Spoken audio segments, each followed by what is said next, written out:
that's actually tough. It's really, see, I can't really judge those outside Savage because I am not a great healer or a tank player, and I think it's a joke to do both in pretty much everything that's available right now. I generally don't feel that way because I've tanked extreme primals and normal modes for years.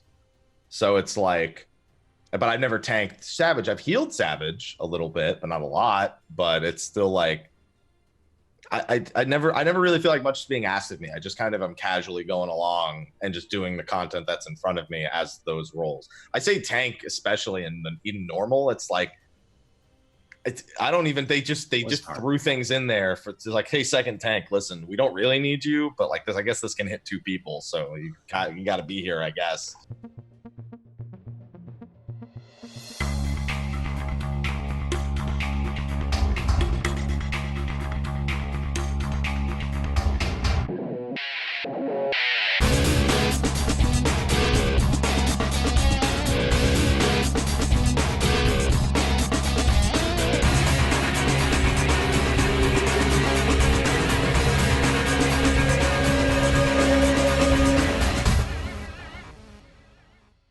Hey everybody, and welcome to Casually Hardcore, episode 31. My name is Brian, and joining us back again on the program, MrHappy. How have you been? What have you been up to? Hopefully you're enjoying the expansion.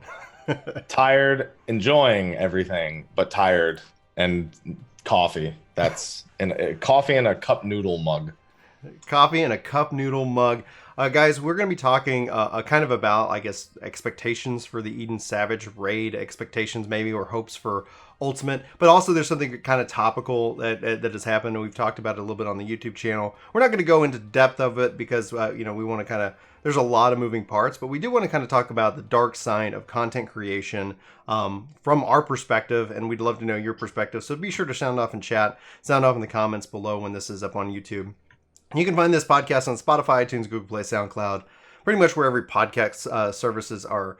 And also, if you missed our last show, we had Larry's Hour where we talked about content creation and the Eden Raid. Also, we just want to say thanks to our partner with Exit Lag. You can check out the link below. You can use it for 3 free days and use the code DOWORK for 20% off if you want to check it out if you're having ping problems. But let's all the business is done.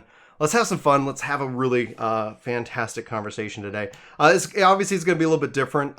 We do want to start with Eden, and then we're going to dive into the content creation, and hopefully we can round it up with something positive as well. I think we're going to kind of sandwich it in a fun way. So, without further ado, Eden, Savage raids, expectations. There's lots of rumors going around for Savage. MrHappy, what are your thoughts? What are your hopes? Bosses are going to be the same order. Zero doubt about that. You don't think they're doing reverse?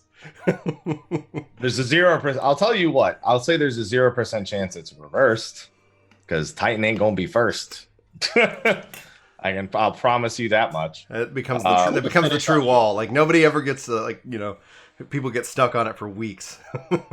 Titan is literally only in existence to ruin people's lives. Yeah, and he'll never be the first boss in anything. We had to 3-man it yesterday for my weekly clear. Oh, that's fun. That's fun. And other than that, I mean, we know it's going to be creators difficulty. So I expect, world first groups have it dead in a day or two, probably no more than 35 hours for the world first. And other than that, I can't wait to see the party finder learn how to do Voidwalker, because I think that's going to be the biggest disaster of the party finder. He's going to be the Midgard Stormer of this tier where people just can't do it. What do you think about, when you look at kind of the concept where Yoshi P said there was not going to be door bosses this time around with a 5th iteration? So are we going to see a 5th boss, or are they just going to all break that into some weird transition? I think they're going to take all the effort that went into making one, if they're telling the truth, because they said they were doing something different, yeah. But I'm never 100% convinced it's going to be different. So assuming they don't just do one, it's door boss and then extra boss, and the extra boss is the real boss of Savage, I think they'll take all the effort they put into that extra fight and spread it across the other ones. And I think we'll see bonus phases that are, I guess, a bit more extravagant across all of them. 2-3 minute encounters like Winged Justice, where it's still very much a part of the fight. It's not disjointed from it at all, but it's very grandiose in a sense. Mhm. That's what I hope. At the very least, I expect that to happen on 3 and 4, but maybe not 1 and 2. It'd be cool if it happened on 1 and 2, but it's asking for a bit much. Chris, what do you mean? What do you think they mean by, so in your media tour interview, they use the term pivot. So now that we've seen the 4 bosses in their normal, where do you think a pivot logically fits? I guess it depends on what they define as a pivot, because whenever we do these interviews, obviously we're translating from Japanese to English, so the way that the translations end up working, you can't ever just take them like straight up literally, like what one might consider a pivot, where it's like a straight line and then you just veer off and do something completely different. I think it has to be relatable to stuff they've done in the past. And that's why Winged Justice immediately comes to mind. But Winged Justice was a one-time thing. But we've seen, I like to compare a lot to Savage, but it's not like we haven't seen unique phases for other bosses that aren't Savage content. I mean, I remember Shinryu EX, where you walk on his back and you jump and you have the final phase on the platform.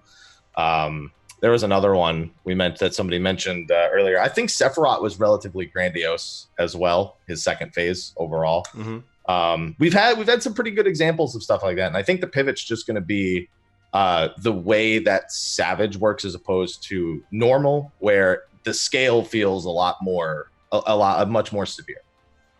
So overall, we've we're now into Shadowbringers. We're once again back into this kind of 2-year cycle of content.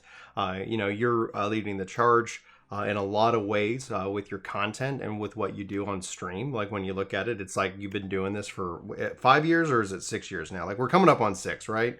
Partnered for just over 5, but I started playing right when, A Realm Reborn launched, so coming up on 6 technically. So with that experience, when we come into Shadowbringers, I think a lot of praise, rightfully so in my opinion, has been just lauded on the story of the expansion.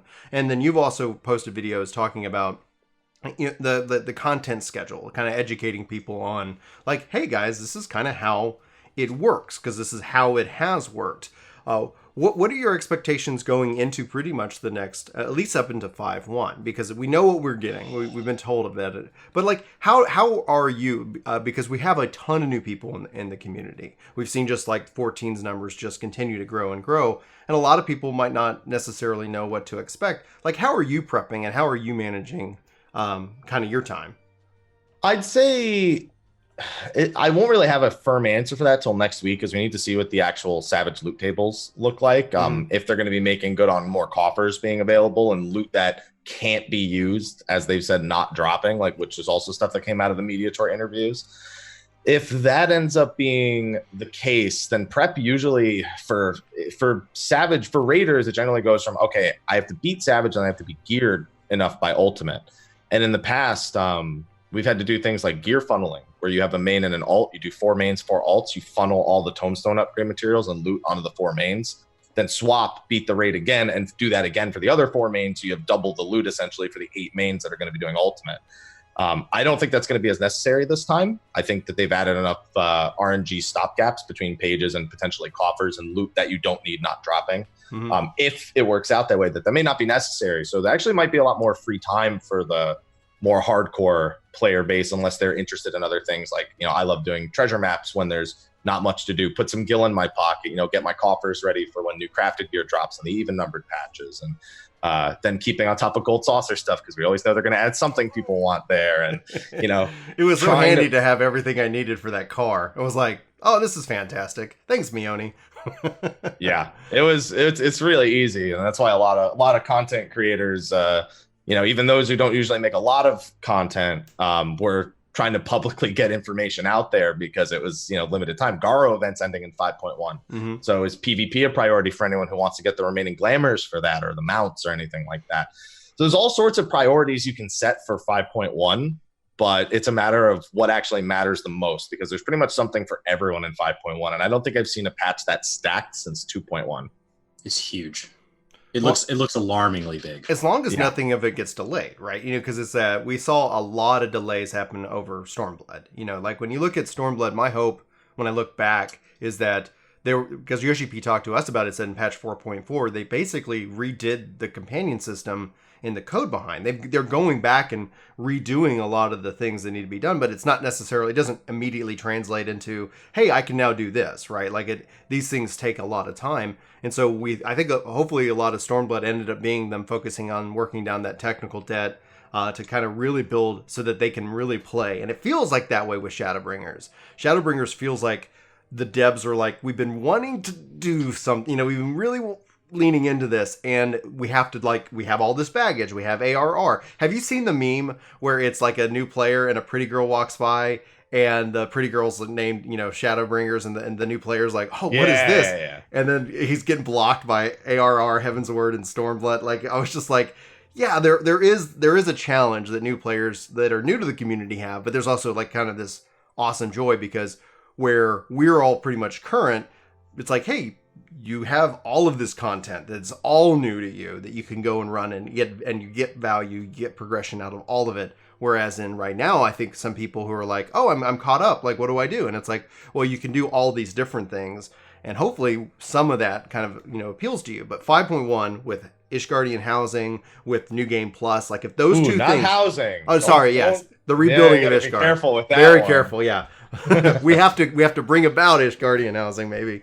But with the rebuilding of Ishgard and how they've talked about that system, New Game Plus with updates to PvP, with new story, the new raid, it's like it feels almost like we're getting another like massive expansion in October or like November, early November, kind of around that time frame. What are you most excited about with 5.1? What's the feature that you're most excited about?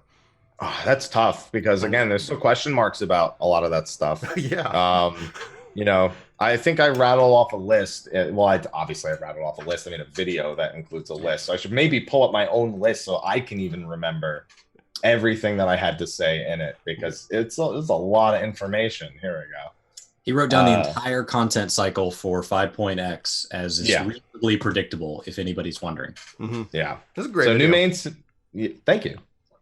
New main scenario, new dungeon, new side quest, obvious stuff. First set of Beast Tribe dailies.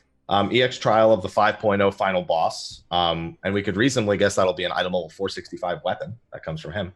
The 24-man raid, Yorha Dark Apocalypse, the first one of that. The Holy See of Ishgard Restoration. I can't say Ishgard Restoration. There you go. New Game Plus, Blue Mage level cap increase, plus new 4 Blue Mage exclusive content. I'm also fingers crossed that Palace of the Dead becomes queuable. Once it has to have that because if it's not, that's just frustrating. Yeah, at least matched. I'm sorry, a fixed party, not matched party. But exactly. Like you don't need to do the matchmaking, but just don't let us go in and tear it apart. I think that'd be fun. Hopefully. Yeah, if they want to exclude them from Necromancer, I'm fine with that because every Necromancer other than Red Mage is going to be Blue Mage at that point. Job adjustments. We usually get more major ones in 0.1 and 0.2 than we get in 0.01 and 0.05. So that's a big thing. The ultimate raid encounter, the first one, whatever anyone's predictions may be. And then it's all potentially the 5.x relic, potentially Hildebrand. We've heard them mention a new PvP mode or new PvP update. We've heard them mention the new Gold Saucer gate/mini game. And then there's all the other little things that we see. And we're just like, I didn't even think of that. Or I've been asking for that for years. And it just happened. Yeah, 4.1, we always kind of lovingly called it Storm HUD because we got so much quality of life with the HUD that is just, it feels so natural. You can kind of look back, and I remember in 2.0 and 3.0, like all the pain I had to do with macros and different things for level scaling, and now I don't have to mess with any of that because the skills naturally do that for me, so it just becomes so much easier. So the game continually improves. I think if anything else, one of the real strengths of Shadowbringers itself, and just the fact that like Hrothgar Viera can wear glasses shows the passion behind the dev team, like going above and beyond. Like if they can do it, if they can like do these things, they want to, and that's hopefully the goal is that Yoshi P is empowering them to be as creative and just really kind of dive in and bring about things that they themselves want, being players of the game. I'm going to talk just like get your kind of perspective on the jobs and like what balance changes you think you might be expecting, because obviously you said 5.1 might be big, and you've played healers, you've played tanks, like are you still maining monk right now?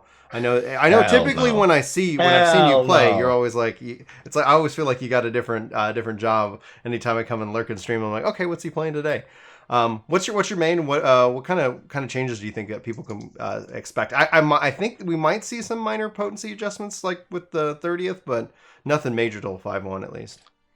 Well, I'm playing range physical now, because I'm not a fan of a Notman. I'm not about monks. Actually, really simple to play right now, simpler than it was, a few months ago. But I don't enjoy it. I don't enjoy what it is right now. After all these years, I finally got to say, sorry. So, Dancy Boy, Machinist, Bard. I'll play any of those three, and I like all three of them a lot. Yeah, so. I love Machinist. I hated it in Stormblood, and we played it out at the FanFest. What Chris and I did, we did a job draft. So we took the jobs, split them in half, and we drafted them, and those were the ones we're going to play and work on and kind of teach people how to play, etc. And I didn't get Dancer or Gunbreaker, so Chris is. But he did get Machinist. He did get Paladin. And Machinist, I'm loving the changes it feels. I love anything that I can call out a giant robot and have it go punch things for me. Yeah, so, that's a pretty good measure. How are you feeling about the difficult? As we come up on Savage, we've already seen the first extreme fight. We've already seen. I thought there was a fair bit of difficulty in the 4-mans and the 8-mans, even just for the normal, just to get through your MSQ and everything. What do you think about the difficulty so far? Do you have confidence in their ability to kind of pace this expansion, or are you afraid they're going to overgate it? I don't think it's any more difficult than it's ever been. I don't think it's any easier, any more difficult than it's ever been. I think Shadowbringers might have changes that are easier to digest, like job changes. So people have more quickly kind of picked up on playstyles than they did. Heaven's Word was just more buttons on top of what jobs are already doing. So it was a lot, very overwhelming. Stormblood toned it down, so people had to get used to that for the first time. Buttons they didn't have. Shadowbringers not only toned it down, but made massive changes to a lot of jobs. So, but I think now that we've seen both extremes of having way too many skills and also having skills pruned at the same time, people got used to it a lot faster. I think the EX Primals are the EX Primal launch difficulty. Some people said they thought they were easier, and I'll never think anything's easier than Ravana, Bismarck, or Lakshmi, because those three just are resounding jokes to me and were upon release. These I actually have fun playing, and I see mistakes happen all the time with people in these. So I don't know. That's just how I feel. I think where I'm coming from, where we look at the difficulty, is that I felt Shinryu, when it first launched, like when you got to that as a part of the Stormblood story, was a big difficulty spike from the previous. I felt like the content was just like, okay, going through it, easy breezy, and then there was a spike where in Shadowbringers, I think even the dungeon before the final fight, literally just like, oh my gosh, like it leveled me up so that I was more intense. Like what I've been doing before I go into EX fights is I go warm up on Stone Sky Sea. I just go in to get that practice before I actually go in, like let's queue for that, just to try to set my mind right for what is actually being asked of me, whether I'm healing or DPSing or tanking, just to kind of do that. And I felt like, I'm not going to name the dungeon, but the dungeon prior, the last dungeon, helped set my mind for that 8-man fight. I was like, okay. And it wasn't like that where Shinryu, like it was like people were like, okay, they're not able to complete the story, and eventually they could, because gear is the thing that ultimately solves the difficulty problem. Is if it's too difficult, you get better gear, and there you go. And now it's not as difficult, but that's the constant RPG problem. Anyway, Chris. So then how are you feeling about, like, so if the difficulty is all kind of on par, which I've really enjoyed it. I felt like that last dungeon, for example, I felt like my group, we never really slowed down, and it was a blind run for all 4 of us. And it just felt like we were like falling, and it was just a controlled trip all the way through the end of the instance. And we got through the end without dying. And we were like, oh, we made it. So are you feeling any particular roles are more difficult or less difficult than Stormblood? Because obviously that's been a big point of contention since we first heard about tank and healer changes. Man, that's actually tough. It's really, I can't really judge those outside Savage, because I am not a great healer or a tank player. And I think it's a joke to do both in pretty much everything that's available right now. And I generally don't feel that way, because I've tanked extreme primals and normal modes for years. So it's like, but I've never tanked Savage. I've healed Savage a little bit, but not a lot. But it's still like, I never really feel like much is being asked of me. I just kind of am casually going along and just doing the content that's in front of me as those roles. I say tank, especially in normal. It's like, I don't even. They just threw things in there for like, hey, second tank. Listen, we don't really need you, but like this, I guess this can hit 2 people, so you got to be here, I guess. I've seen tanks do some insane things that it's just like fun and nuts, and it's fun to see, and statics try different things. But I think the thing that's still the game about tanking has nothing to do with holding hate. Like I have never had anybody rip anything off me if I'm in tank stance. It's like, okay, as long as I'm actually pressing a button and doing something, everything's focusing on me now. So the tank game has kind of obviously shifted to more the mitigation and more speed. I love as a ranged, as a bard or as a machinist, that there's no TP drain. So it's like, there's just AoE city. And I think, though, the interesting concept is, I don't know how you guys feel about pre-70 content, but every time I go into anything sub 70, I feel like a god. Like, it's just like, I'm a hot butter, I'm a hot knife, everything's butter, and it's just like, well, that was 5 minutes of awesome, and then thanks for the XP bonus. Okay, let me present something to you. What's a story dungeon? A dungeon that's mandatory for story progression that you would say most people hated before Shadowbringers? The level 70. I'm sorry, a Realm Reborn story. Oh, Rock-tika, like whatever. Totorock, yeah. I did that in 9.5 minutes with the slowdown of the monk. It's like, ugh. Like if that didn't slow you down, you could probably knock it out in 5. Even without that, it'd probably just be like 8. But like, we went in the day of expansion launch, 2 dancers, Gunbreaker, and a white mage, and 2 dancers. Literally, this game was not built to have 2 dancers with standard finish at level 15, and it shows because literally the entire pack dies before you even get to the end of the hallway. There's like 2 mobs alive because we can run AoE and standard. Like, it's ridiculous. It's insane. It's I love it. I love getting old dungeons now. Even without AoE, I had Dragoon Monk and Hawk, which I think only Armor the Destroyer at that level is the only AoE between the 2. Maybe there's 1 AoE on Dragoon, but like I still pull wall to wall because I got to make the healer do something. The only way Gunbreaker could feel more broken and underleveled content is if we'd had our AoE spender sooner. If they'd given us AoE spender at like 50 or something, then he would just run things because you're just blasting and it's just nonstop. So AoE. Annoying. It's mitigation. You have mitigation for like basically nonstop uptime. And mitigations there, like, I don't know, 9/10 of the time you have at least a form of cooldown available. Gunbreaker feels ridiculous. Button breaker. As a warrior main, I get on my Gunbreaker. I'm like, what is going on? Like, I just have an unlimited number of buttons that I can do. Like, I could play with half my buttons and still have as much control over the mobs as I do on my warrior. I will say that because I leveled Gunbreaker to 80, that was the second job I leveled to 80. I did Dancer 60 to 80 for my initial story playthrough, and I did Gunbreaker 60 to 80 because I was like, I need Heaven on High. Done this expansion. I can't stomach having to think about coming back here later. So took care of that right away. And the only thing I was ever concerned about with Gunbreaker is I'd see a tank buster coming and I'd be in the middle of Gnashing Fang and I'd be like, you're going to make me hit a defensive in the middle of Nash. Hate it. I like the memes though with Gunbreaker and White Mages. Like, oh, okay, I need a benediction. And then he's like, oh, I need to save my life. And the Benny goes off and then he uses the drop down to 1 HP. It's like, no. I pressed that once by accident. That was I scared myself. As a healer, healer was fun. What happened? Oh my gosh, that's where voice chat ends up being such a huge addition to that job. Like, hey guys, I'm about to do this ability, so don't freak out. You can Benny me. We can have I hit it by accident last night, and then I immediately popped a bunch of other cooldowns because I was like, oh, I'm dying. And it's like, no, you're not dying, and you just popped a bunch of cooldowns while you're invulnerable. Way to go. I like the lore behind Super Belide. The lore behind it's pretty interesting. Yeah, it's basically they have to condense all their ether into 1 impenetrable bullet, and so it goes down to 1 HP. Nice, very cool. I like it. All right, let's. I'm gonna set the kind of the tone and the topic or the context of the kind of the main topic here, which is kind of the dark side of content creation, different issues that like people deal with, and I always want to be respectful for everybody involved, but I don't want to go into pure detail. Chris posted a video about kind of the details of it. I posted my like raw reaction, but essentially the summary is that ScottZone, who's a Twitch streamer, came over from WoW prior to the expansion, has been doing a lot of the content, minimum my level, and has gotten a real decent following, really engaging individual. We've had him on the podcast. We've talked to him about this issue.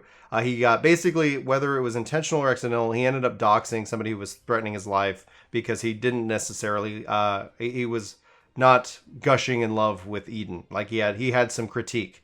He wasn't hating on it. I watched his video, and when I watched his video personally, I go, oh, this is not going to be good. Like, people are not going to like the fact that he's not like 100% like, oh my gosh, this is the best content ever. And can I step in on that? I want you to step in. I want you to step in. I said the same thing. Nobody. The only reason he got any flack for that was because he was a WoW refugee. It's the only reason he got any flack for that. I say the same thing every raid tier that I want more bosses. Every single raid tier, I say the same thing. Anybody threaten to kill you over it?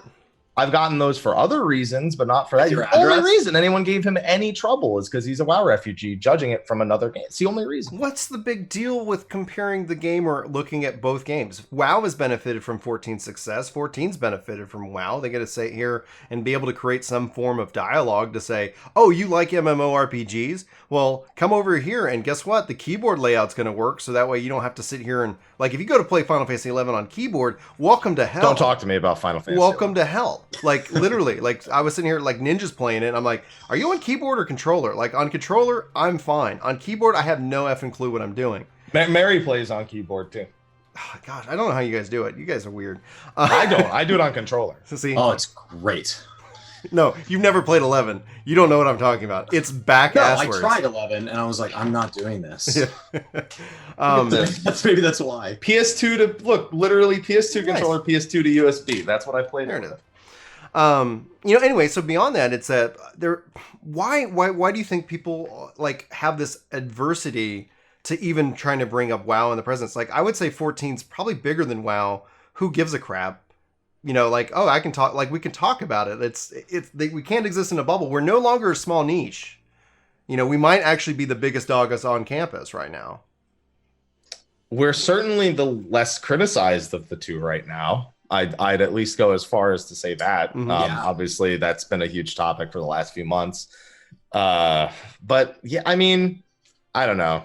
This is why I generally stay away. I said before the show started that I stayed away from like literally anything happening outside of like my work and I guess my little bubble of not drama, because I was born and raised in New Jersey and I've grew up with it my whole life, and I've just like stayed away from everything.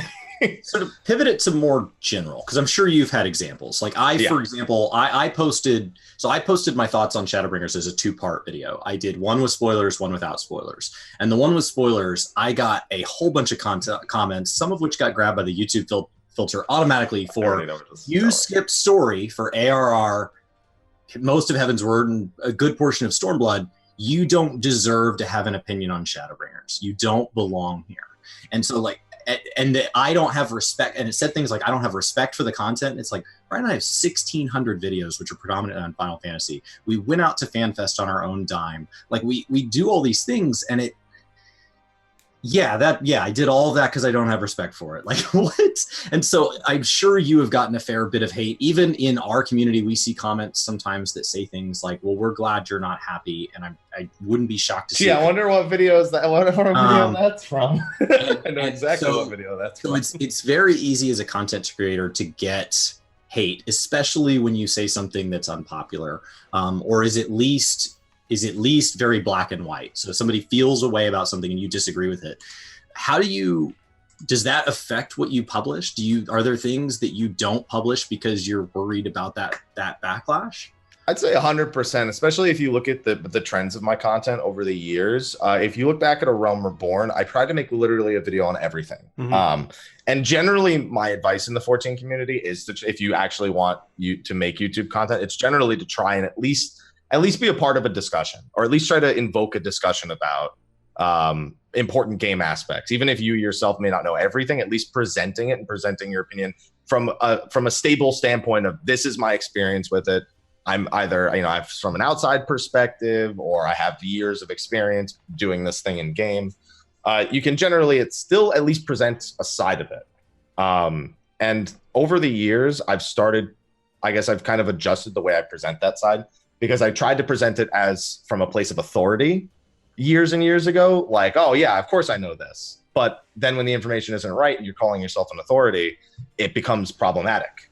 So I've adjusted, instead of trying to make like literally a job guide for every job like I did when the game first released, I maybe present jobs versus each other and taking what people have given me as information as their opinions, or, again, outside perspective, and stating as such that I'm not experienced on these roles and that you should definitely check the comment section, because I'm sure people who are absolutely will be. I've adjusted that. I've also done things like tone down length, or separate kill videos from guide videos. I've also posted less frequent guides, because a lot of times I'll post something and either I'll miss something, and then YouTube doesn't have a great way of going back to fix it, and people are less likely to watch a second video about the same thing. So the information just kind of stagnates in a sense. Or what's the other thing I was going to say? Or it gets something different happens a while later, because I'm just taking week one strategies and I'm not like, hey, this is the way to do it. This is how we did it.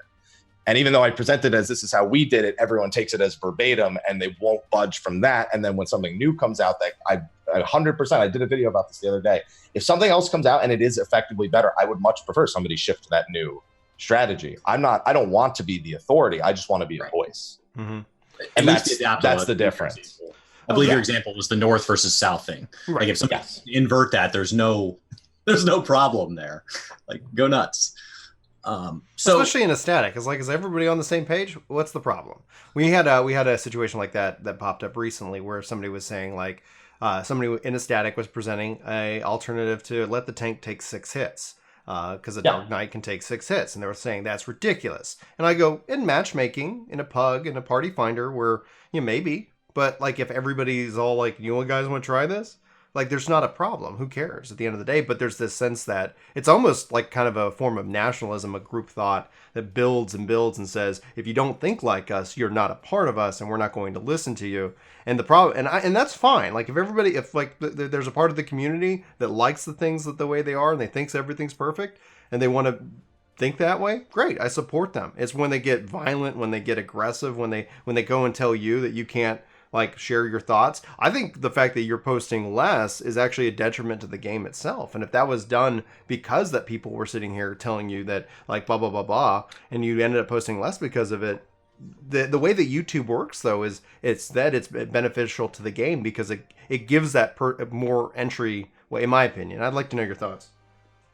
It's not because people tell me this. It's because I recognize these things happening. Obviously, people have a voice, and I take that as serious feedback. But when I see things happening a certain way, I have to think, okay, what I'm doing needs to be adjusted in some way. It either means less of it, or it means creating a discussion that isn't much clearer. One of my favorite things to do now with Savage is guides for the first 3 fights are reasonable to put out, and adjustments that are made there, while there's optimizations that can be made, you can present Savage, and I feel like probably a better light than Extremes and Dungeons and stuff, because you can cheese a lot more stuff in Extremes and Dungeons on average than Savage.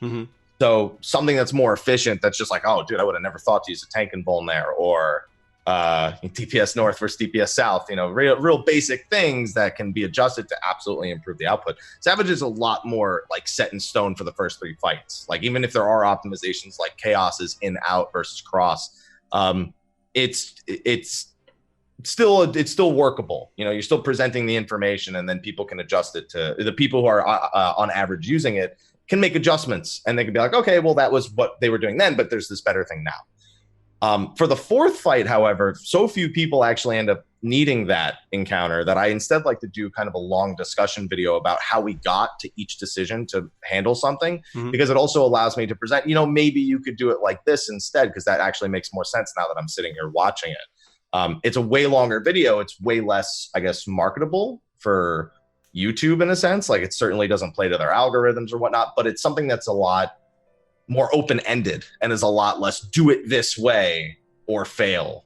And I feel like that's the important distinction I'm trying to make more nowadays, is these are not videos that do it this way or fail. That is never how I want it presented. It's how it was done when the guide was made, or in the video or in the footage, this is what we did. And sometimes even with that, I'll throw extra ideas in. How can content creators in the community foster like a better relationship to encourage that kind of dialogue? What do you think? Can you repeat that again? I've zoned out entirely.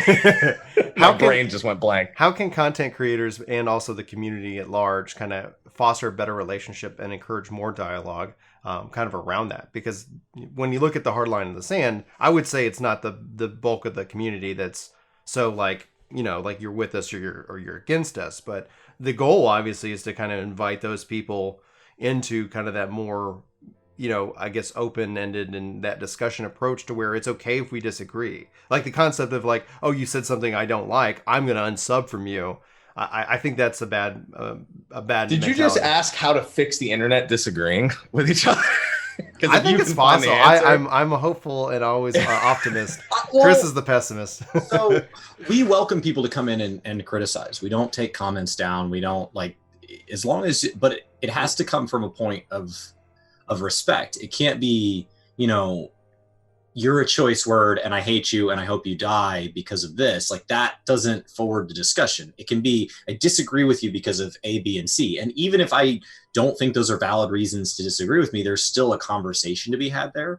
And maybe we meet somewhere in the middle. Maybe we both just go home exactly where we started, but there's at least another viewpoint. So the question is like, is there actions that a creator takes to either encourage more of like, let's actually form complete sentences when we express things on the internet versus just, I'm going to meme you into the ground. Right. You're a community leader. You know, people look to you.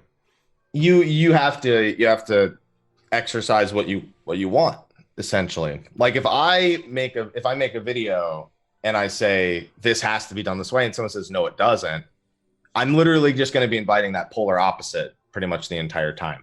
If I present, let me know what you guys think in the comment section, or try to discuss it, or try to be civil, and there's points that are reasonable. Like I made a video about Dancer. That's another one where I gave my thoughts, and I also presented a very basic rotation. It is not the most optimal rotation. It was something that, like, at the very basic, any dancer should be able to do this, right? And then there's ways to optimize on top of it. So the comment section say, hey, you can do this, and it's like 20 rate DPS higher, 30 rate DPS higher, and it's great. There's no reason why that shouldn't be able to be said. But because I'm not presenting it as an absolute, I'm presenting it as a very basic option towards players, and then people can post the more advanced options. And that's I guess the binary opposites of each other, basic and advanced. And when it comes to gameplay, and if you post the advanced thing, you're probably going to have people saying, oh, you know, that's very min-maxy, but this is here's something that's more basic that I like to do. So like you generally invite kind of the yin to the yang, in a sense. So if you are constantly asking people to discuss things and asking them to be respectful, you're more likely to have those open-ended discussions about things, which is, again, why I've moved more in that direction instead of just posting, here's the guide, thanks for watching, see you later. You know, that's it. I feel it's become really, really important, both for my own mental health and for the, I guess, friendliness, in quotes, because I wouldn't describe it that way realistically, of the comment sections in the Twitch streams. Yeah, you bring up a really interesting point about that, because we've seen it whenever you say thanks for liking and subscribing and sharing and following. Like when you state those things, it shows, like within YouTube themselves and within Twitch, it's like it shows that people, like that reminds them of that nature. And so to your point, like you bring up a really good that's a really good advice to just remind people, like, hey, be respectful. Like, it's okay to disagree. You know, it's okay to have that. But when you frame it that way, I think that could be a helpful way to transition somebody. The way I've always kind of viewed it, and I could be wrong, but it's like the way I've always kind of seen it is that when people come into the community and they come in hot, they come in, you know, guns blazing, dropping like vile things, like you're wrong, da da da. And then whenever, like, we greet them, you know, and say, hi, well, yeah, that you bring up an interesting point. I don't, you know, maybe we could do it better in the future. Usually they're caught off guard, because I think a lot of the times, especially when you talk about the internet as a whole, a lot of people probably are tired because they feel like they've been screaming into the void and no one's ever said hello. And then you realize, like, oh my gosh, like, I'm not just screaming at a two-dimensional face. Like, there is a real person behind the camera. And so you bring up a really good point. I really actually am like that. That's really something to think about, especially as when we make our content, to be like, yeah, guys, it's cool to disagree. Chris. So speaking on the mental health portion, how do you compartmentalize? I mean, obviously, like for a long time, I know Brian and I had comments pushing to our phone until our wives eventually said, like, You got to stop YouTube at some point. So we've since moved the comments to where like my comments only push to my phone when I'm on Wi-Fi, and that was a compromise with my wife where like that guarantees that when we're on a date, we're on a date. Because what would happen is she'd like get up to go wash her hands or something, or and so I wouldn't be on the phone, like I wouldn't get it out on my own. But then she was gone, and like I got like 2 or 3 minutes, and so like I of course am like, well, I wonder what people are thinking. So I open up, then she comes back. Well, now the phone's out. And so like it just doesn't go back away.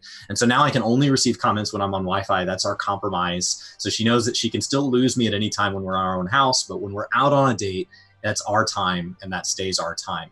And so like, how do you compartmentalize? Because the reason she didn't like it wasn't just that I was ignoring her. It's because occasionally like she didn't mind when I was laughing and smiling. It's when those comments come in that really I'm like, but I strongly disagree with this.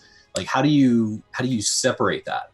So first of all, mine, I don't look at any notifications to my phone anymore. I just turn them off. Like I do not. They're in the what tab is it on Gmail? They're in my social tab, which I don't get any push notifications for on my phone. I don't get anything for updates, promotions, social only primary, which is usually like a business email, and sometimes Twitch occasionally leaks like someone is streaming through to my primary somehow. I also have it set so that if my phone hasn't been charged for a certain amount of time, it won't push notifications. So like when I plug my phone in at night to go to bed, I actually get a bunch of push notifications right at that time. And I'll check them real quick before I go to bed. And then when I wake up, there'll be whatever happened overnight. And then the 7 hours I'm streaming, I'll get phone call or text, but it otherwise won't push anything through to me. And when I'm working on YouTube videos, it won't. If I have spare time, I'll go to YouTube myself on my desktop. That's it. It's the only time I go to look at those. Twitter, on the other hand, I'm looking at all the time. Literally like every 30 minutes, I've probably peeked at it like half a dozen times, even when I'm out doing other things. But luckily, Mel and I both kind of have to do that in a sense. Kind of a part, like Mel's job specifically, but yeah. Yeah. So like sometimes she needs to check things. So it's okay if I sometimes need to check things, or if she wants to check things. So I want it. Like we're on the same page about it. So just on that in particular, because we're on the same page, there's no like taking away from it. We just bounce back and forth kind of. Oh, food's here. We'll eat. Like if we go out to sushi and we make multiple orders, we'll eat what's in front of us first, then phones. We'll talk while we're eating, phones, talk while we're eating, phones. It's back and forth. That way we make sure if anything important is happening, we're on top of it, but we're not neglecting each other at the same time. As for actually dealing with the comments, that was something it took me a few years to get right. Because I used to take all of them super personally. Like I used to just read them and just like this the whole time. Like no peripherals, just all blinders the whole time.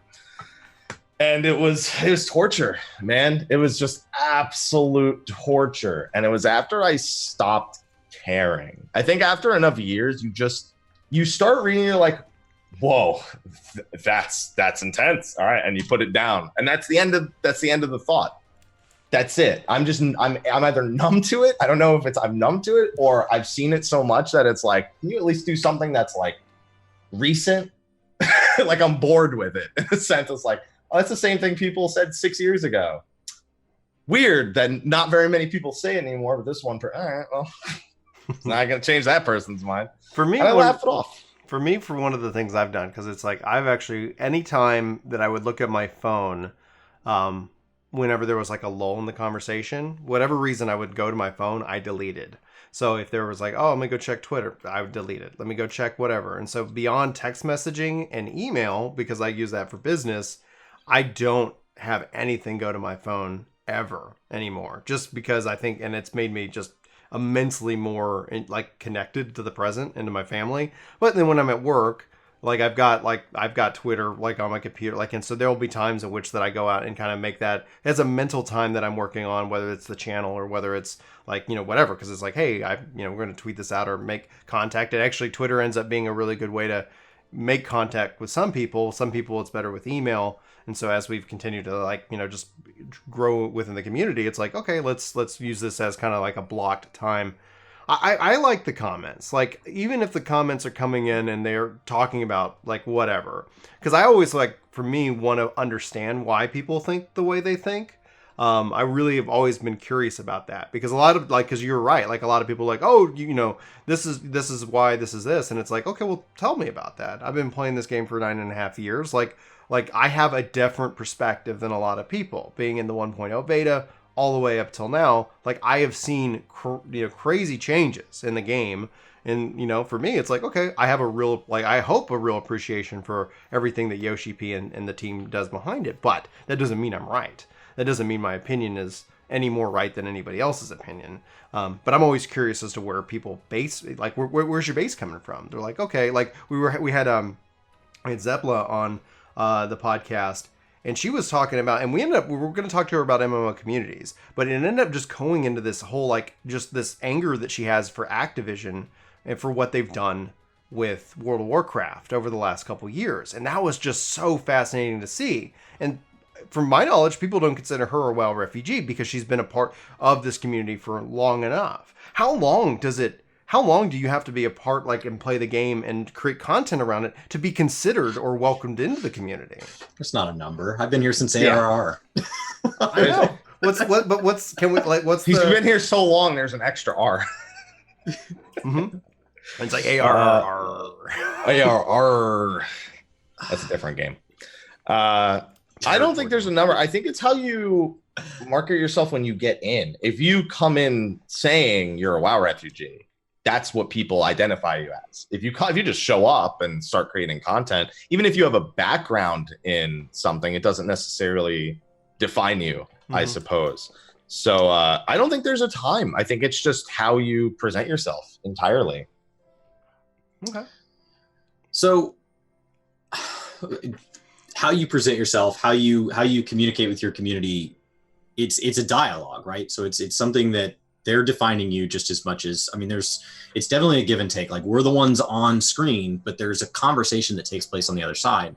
So, like, I mean, Brian and I know do it for the comments. As much as I say, like, the hateful comments hurt, they hurt because I do care about the comments, because Brian and I do this for the comments. We were already having phone conversations about games 10 years ago. Brian and I started a YouTube channel because we wanted to bring other people into the conversation, and our wives were tired of being those people. So we were like, we need to find some strangers on the internet that'll let us talk about games. That's a bad time to take a sip. So that's what we've done, and it's been great. And overwhelmingly, the comments are positive in the 14 community and otherwise. Overwhelmingly, they're positive. The ones that sting aren't even the hateful ones. They're the hateful ones that happen to hit an insecurity you already had. Like, oh, I feel like maybe I could have done this one transition better in the video, and I roll it, but I'm not sure how to do it better. So I don't take it down. I'm just like, it's the best I know how to do. I wish it was better, and I roll it. And somebody's like, well, that transition was garbage. And I'm like, it was garbage. And so those are the ones that hurt. And like, for example, I started tanking midway through Stormblood. Tsukiyomi was my first trial as a tank. And so I'm on Tsukiyomi, and I put up and Brian's like, can you do the trial guide? And I'm like, yeah. So I put up the trial guide, and I get all these comments like, you're a garbage tank. And I'm like, I am a garbage tank. And so, like, I'm going through my Eden guide, and like, I've been changing all my keybinds because Gunbreaker has too many, Button Breaker has too many. And so I've had to move buttons on my warrior so that my muscle memory stays the same when I transition. Yeah. So I have all these gaps on warrior. So it's made my warrior tanking even like worse than whatever average crap I was putting out before. And so I was in the Eden guide in Discord. I was editing it while I was hanging out in our Discord, and I was in there and I was like, wow, this tank is garbage, guys. And like, who are you talking about? I was like, oh, me. So I was editing it, and I can see it. And so then I put out the video on the Eden guide because I can't go back and fix my tanking. And I get a comment that's like, wow, I knew Work to Game was bad, but my God. And I was like, I know. So those are the ones that sting. Like, but I still feel this onus to the positive side of my community to get to my question about, like, I do still want to put that guide out. I still wanted to push publish because I know there's members of my community that are going to struggle with aspects of Eden, and I wanted to have that there for them. I woke up early to play it that day so that I could get the guides out that day so that they would have something when they get off work, and they don't want to get ripped in half for failing something because maybe this isn't their primary, maybe the MMOs don't come so natural to them. So I wanted that guide to be out. The other side of this, how do you avoid burnout? How do you avoid that? Because I do. There are times I just feel like I have to get this guide out today. It has to go. I think the easiest way is to just tell people. that you don't want to do it. Like, present them with other. The biggest thing that I think I feared when I first started was people having other options, which is why I wanted to cover everything, because people put the onus on me. Hey, are you doing this? Are you doing that? When's this going to be out? When's that going to be out? So I took that as, well, then the onus is on me to make sure I meet every single one of those requests. Mm-hmm. And I drove myself insane doing it. And they were not better videos for it. So I just, when I don't want to make a video, whether it's because, you know, I'm dealing with personal stuff at the time, I haven't been sleeping enough late, whatever it is, it's information that is not time sensitive and is not necessary for the enjoyment of said content for specific individuals. And you're also never going to make everyone happy. So sometimes you just literally need to look and be like, yeah, I'm a person. So I'm going to go get a thing of ice cream and relax. All right. Because today's just not the day for it. Like, I can put that effort in. Like, if I know that effort's going to have to come at a specific time, I can compartmentalize, I guess, parts of my life and be like, okay, well, I can crunch here as long as I remember to take care of myself there. Mm-hmm. And so, for example, like I still don't have an Innocence EX guide. And honestly, my Titania EX guide was not even meant to be a guide. It was literally it was one of those open discussions where I talk about, you know, I joined a few party finder groups. This is what we did. We farmed it. And it was with completely random people. So you know what? That's as tried and true as it gets when it comes to giving people advice on how to get through the party finder, is to take exactly what happened in the party finder and just present it. So, but I never even did that for Innocence because July's not a great time of year for me. So I was like, I couldn't get myself to sit down and focus on it. So I leveled with people in a few videos and I said, I know I really want to do it. And it's something that's on my schedule, but right now is not the time. And sure. That's the bottom line. I've got over 2,000 other videos that I've created. I think that one video is okay to let slip if it's just not right for me. And it's not like I'm the only one presenting the information. There's not that delusion that everyone needs me to post it like there was all those years ago.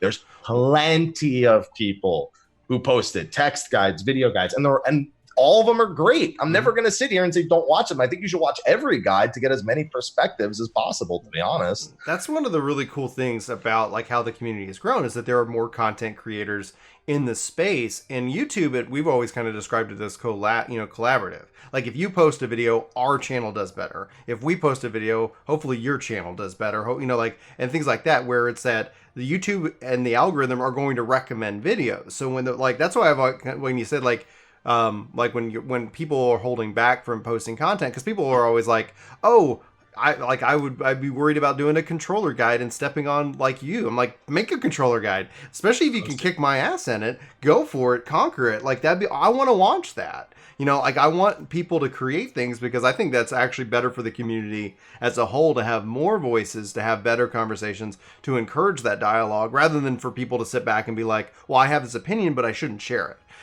And things like when people, you know, when we get death threats, when we get, you know, people hating on it, that is obviously a detriment. And hopefully we can encourage people not to be afraid of the very, very, very small percentage that is a vocal, dark, you know, kind of mindset, the warriors of darkness that are aligned with the Asians, that are just like, you know, that want to shut down conversation because they are afraid of it for some reason. But to those people, I say, like, no, like, it's good. Whether we like it 100% or not, it's actually better for the game.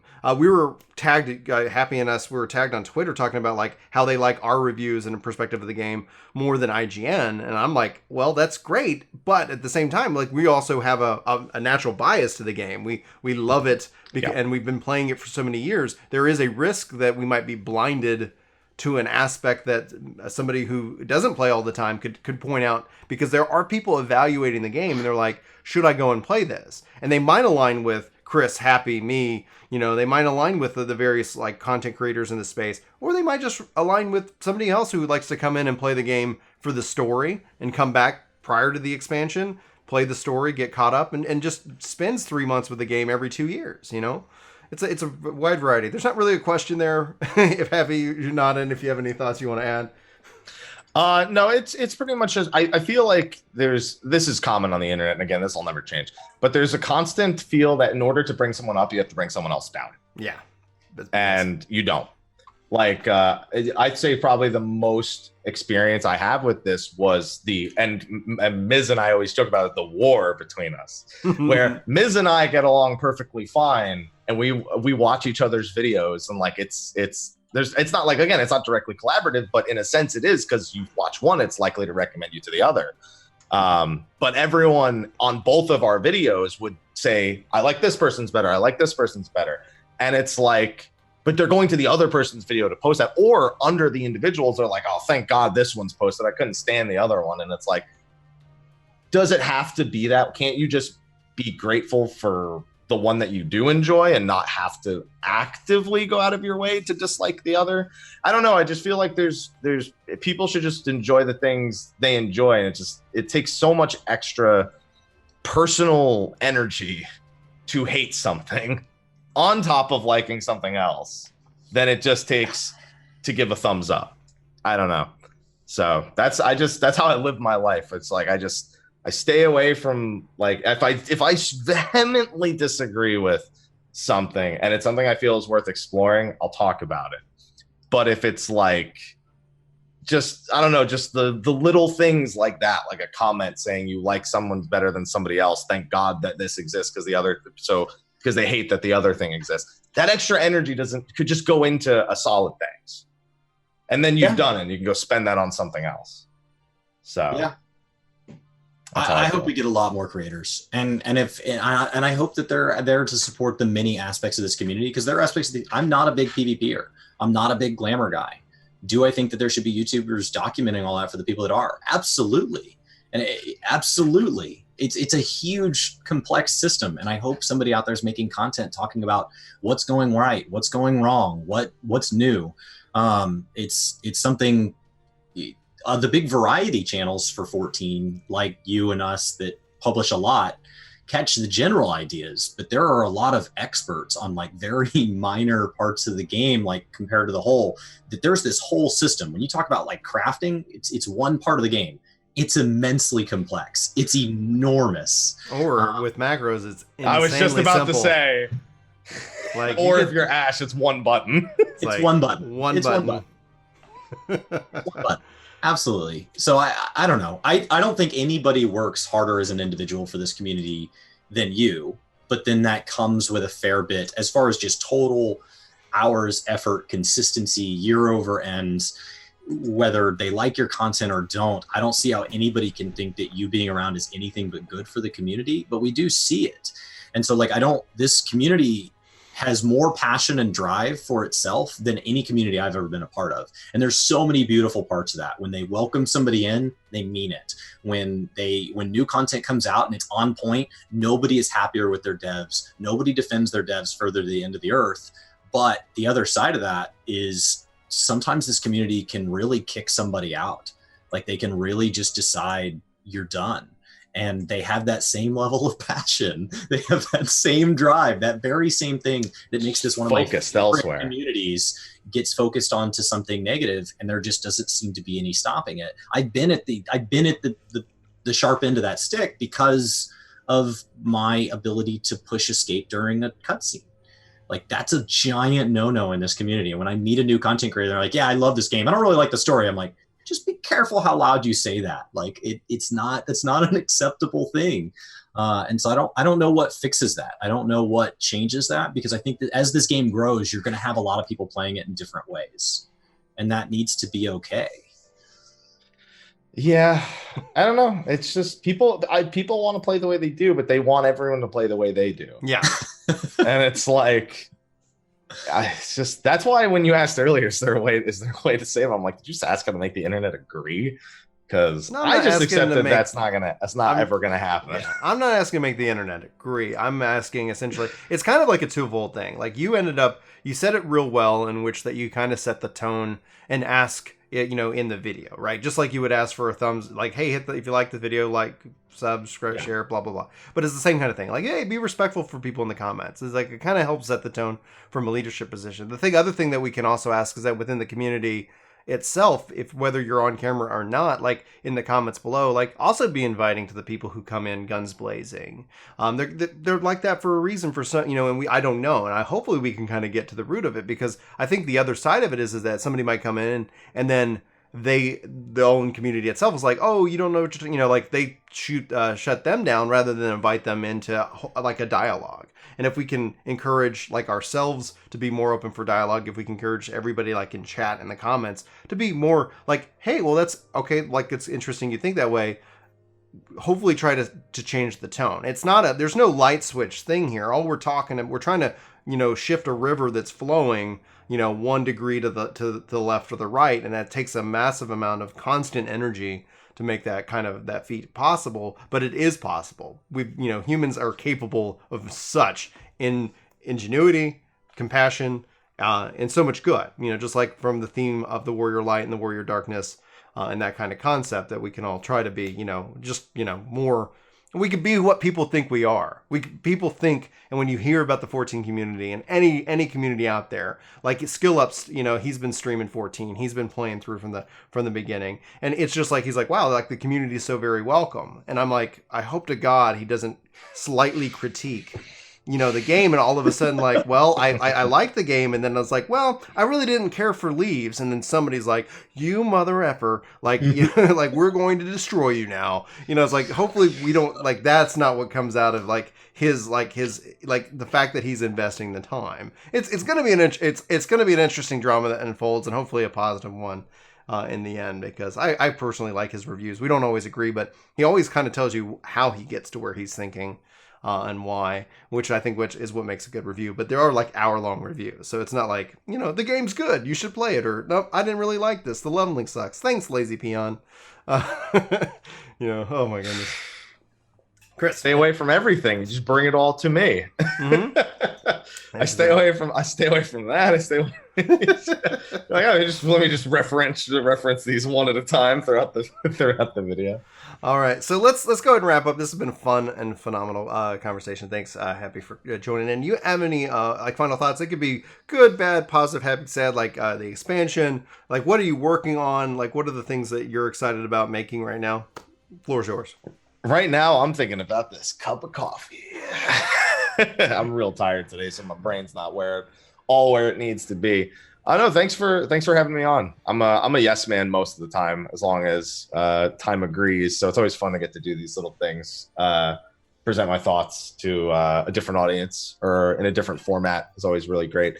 And that kind of is in line with kind of what we just talked about in the rest of the show. We didn't really get to talk about Eden Savage too much in regards to anything. We kind of spent like maybe 10 minutes on that, 15 minutes on the other thing. Well, it's going to be neat because like once Savage is out, like it's like we can only that's predict the real Savage. Discussion. That's a real discussion where that comes out. So we'll have to get you back on if obviously if time permits. But all the same, I feel like we touched on some pretty important content creator related stuff. It's honestly a topic I could go on for literally hours. In regards to YouTube and Twitch, and I'm not like the major authority on it. I just it's something I'm very passionate about thought wise. Just be open to discussion, and if you disagree with people, then my final thought is just either think about what you're gonna say or don't say it. It's not even say something good. Just think about it first, before you type the comment in the YouTube comment section or the thing that you say or bringing someone else down to bring someone up. All the things, just think about it first. It's all I'm really gonna ask. Where can people find you?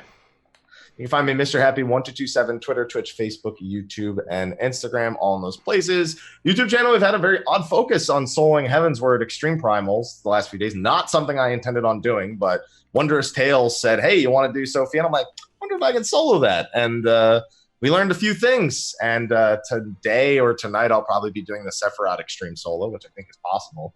And the only one I don't think is possible is Zervin for Heavensward Extreme Primals. So that's fun. It's been fun. What happened? How many do you think it would take? How many what? How many people do you think it would take? Two? I think one healer. I think almost all of them are duoable, except for maybe a couple like A4 Savage. A3 Savage I could duo. Easy. I could solo it if not for throttle. A1 normal was pretty tough actually. A1 Savage is probably not going to be doable in the way I want it to be. A2 question mark. But I'll be giving all of those a try. just for fun. Why not? Why not? For me, this is content. Like, content doesn't start with the new raid. It starts with me having to remember fights I've forgotten years ago and get memes about how, you should watch that MrHappy guide for that. I'm like, yeah, I really should. Should have done, yeah. I'm loving that about roulettes because I've gotten so many blind fights that I'm like, I know I've been here. I just don't remember what to do. Well, just wait till you're soloing them and you're like, I don't know what I need a cooldown rotation as a tank for this because this is meant to be done with 8 people. Hell of a time. That's awesome. I can't wait to check that out. Good luck on your experiments with that because that's definitely going to be fun. Chris, what are you working on? Where can people find us? Working on finishing up Gunbreaker, and I've done over 100. We were working on Fates this week as well, so I've started on my Dancer and all that. So I've done over 100 Fates in the last 2 days, somewhere in the ballpark of like 130, which is more Fates than I think I did through all of Stormblood and Heavensward combined. I did 2 in Stormblood. That's all I did. Way to drive me back to a form of content that I just assumed we were done with.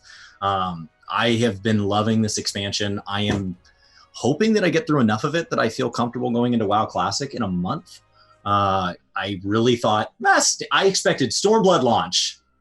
By August 27th of Stormblood launch, I'll be totally ready for Classic. It'll be a nice time for a break until that 0.1 patch gets here. And now I'm like, I don't know if I have time to do WoW Classic. So that's a great problem. Thank you, Yoshi P and the devs, for giving me, an issue. That's an awesome problem.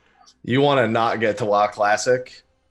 Would you trust your trusted friend, MrHappy, to tell you what could easily eat up a lot of your time? Sure. What is that? Trusted friend. I have all the trust at 80. Dead gum. Oh my gosh. Oh. And I have all the shared fates done too. Touche. Dead gum, dude. I was like, I'm glad it exists for the leveling, and I was just like, I'll get to that maybe. Like, I'm just like, all right. I leveled 4 jobs to 80 with it. Yeah, that's incredible. That's incredible. Okay. Good luck for anybody who wants to take that task. I have yet to start. I'm about to finish up. For me, I'm finished up Summoner Scholar, Paladin. Now I'm working on I'm 74 on Dark Knight, I think. So I'm really enjoying that, and then I'm going to get into Machinist Monk and Red Mage, and so I'm just having some fun. Probably when once that queue time's greater than 5 minutes, I probably maybe like, all right, gonna use trusts just to help level them up as well. So we'll see how that plays out. Join us, guys, later today. Actually, it's going to be the next week podcast. So this podcast goes live on Monday at 9, and then the following week, our next guest is going to be Rick Hawkes. We're going to be talking about Destiny. The state of looter shooters. Is going to be time to return to Destiny 2. He's an excellent YouTube creator, and so we have him. We'll actually be live today at 2 because I'm going to be on vacation next week. So I've actually been preloading tons of videos so that while you can still see my face, if you care to, over on YouTube, and hopefully you enjoy the topics at hand. Should be a fun time. Anyway, guys, we're going to wrap up the show. For Work to Game, my name is Brian. My name's Chris. And I'm MrHappy, who is just a guest, so I don't know why I'm taking the... Thanks for watching. Absolutely. Thank you guys so much for tuning in. We hope you all have a phenomenal day, and we'll see you next time. Take care. Whoa, you guys are the best.